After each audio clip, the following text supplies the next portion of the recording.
What up, KJ? Hey! So, thank you for joining me on this episode of Close-Ups from Home.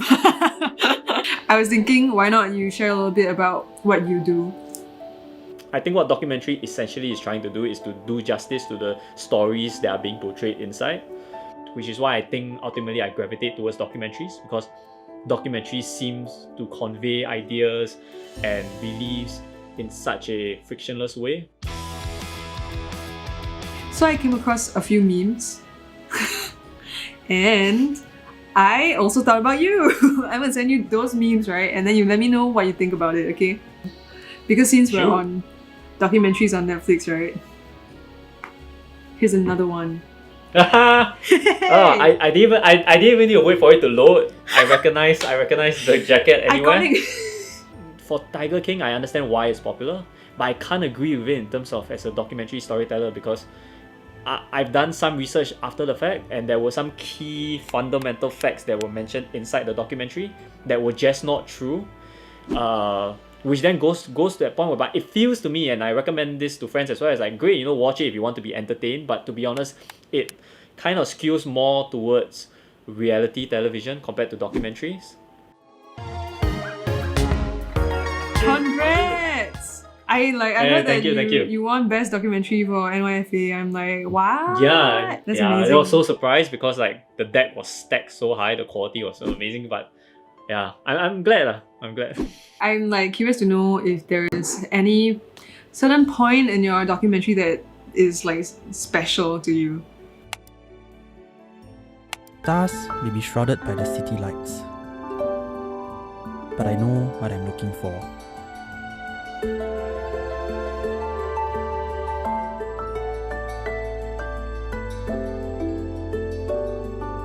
While there are other locations better suited to the pursuits of these galactic giants, it is at home. That particular scene took up nearly a minute of a 3-minute film. So that camera was stationed there, things were moving, but that particular scene stayed down there. And the fact that I think people don't notice it, I think adds to the fact that it really helped with that immersive experience. So do you have a secret method to doing your job? I think for me it's it goes down to conversations, really. And I think a lot of my documentaries, be it in terms of producing them or in terms of just thinking about what's my next move, it's all through conversations. Some of those conversations end up being documentaries themselves. So okay, if let's say somebody wants to start to do documentary production, what is the advice that you would give to a person like that? If you don't know how to write, which I'm not very good at writing, if you don't know how to speak, which I'm not very good at speaking, I like to talk, but for some reason I'm just not a very good speaker, hey, maybe you want to consider documentary is just one of the other options. And to be honest, it's even easier now than before because of phones and all that. You don't have to invest as much to get started. So yeah, it's a great liberating medium. Through the many binge watching on YouTube, YouTube recommended me a particular video where Bill Clinton was speaking to George W. Bush, and part of that dialogue was I think Bill Clinton had a relative, either a grandfather or great uncle or something, and he said everyone's got a story, and many people can't tell it, and that's sad.